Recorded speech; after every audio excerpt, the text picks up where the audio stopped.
Iko njia ambayo impendezi Mungu. Iko njia ambayo impendezi Mungu. Na kuna njia ambayo inampendeza Mungu. Ni njia gani una?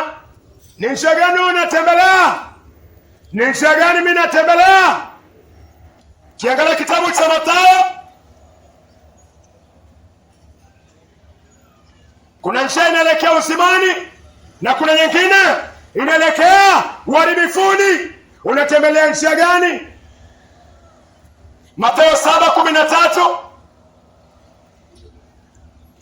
Ingieni kupitia mlango mwembamba, kwa maana lango ni pana na njia ni pana ielekeayo upotevuni, nao ni wengi waingia kupitia lango hili.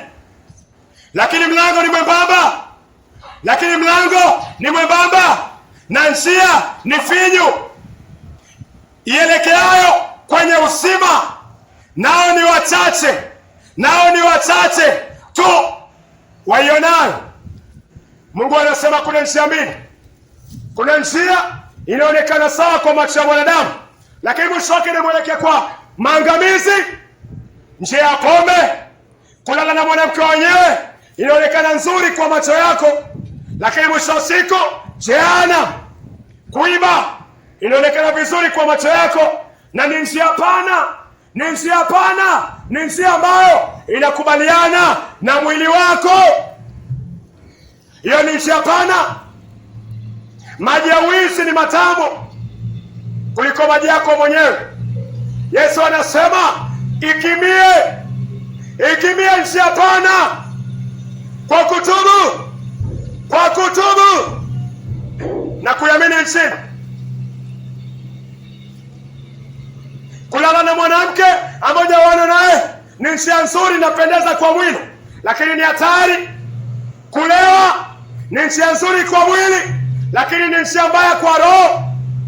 Usherati, kuangalia pornografia, njia nzuri kwa mwili, lakini ni mbaya kwa roho. Haya yote, kwenda kwa waganga, njia nzuri kwa mwili, lakini kwa roho ni njia mbaya. Yesu anakuambia tubu, toka kwa dhambi, ondoka kwa njia mbaya, ingia kwa njia ya uzima wa milele ambayo ni Yesu Kristo. Yohana 14:6, Yesu anasema yeye ndio njia. Yesu ndio njia. Ondoka kwa njia mbaya, ondoka kwa njia ya mwili, kwa kutubu na kumwamini Kristo na kuishi maisha masafi. Yesu anasema kwa Yohana 14:16, Yesu akasema mimi ndio njia, ndio uzima na ndio kweli. Mtu haendi mbinguni, mtu haji kwa Baba ila kupitia yeye. Yesu ndio njia. Geuka kwa njia mbaya, njoo kwa Yesu Kristo kwa kutubu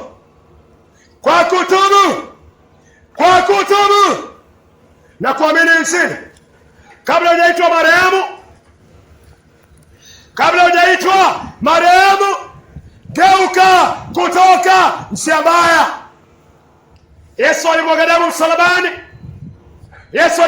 msalabani. Damu hiyo ilimwagika ili dhambi zako na zangu zioshwe ili tuishi maisha matakatifu. Hapa si feri baba. Sawa, wacha nimalize. Uko kazi, niko kazi. Oh, sawa. Nafikiri mnanizuia na hawa naenda. Nisamehe. Mimi nimeguswa neno lako. La Mungu. Maji kaseta, kuna maji kubwa mfungu. La Mungu. Nanywa maji.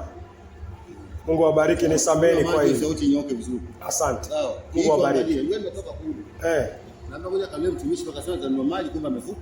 Amefunga. Nanywa maji. Karibu. Mungu awabariki. Nisameheni kwa hili. Kweli. Hata kiburi anasema. Mimi ni mchungaji. Okay. Wasio mchungaji. Okay. Mimi ni mtumishi. Okay. Hata pia wanani. Hizo sikazani. Okay. Mimi ni mtumishi. Acha Mungu awabariki. Sawa, asante.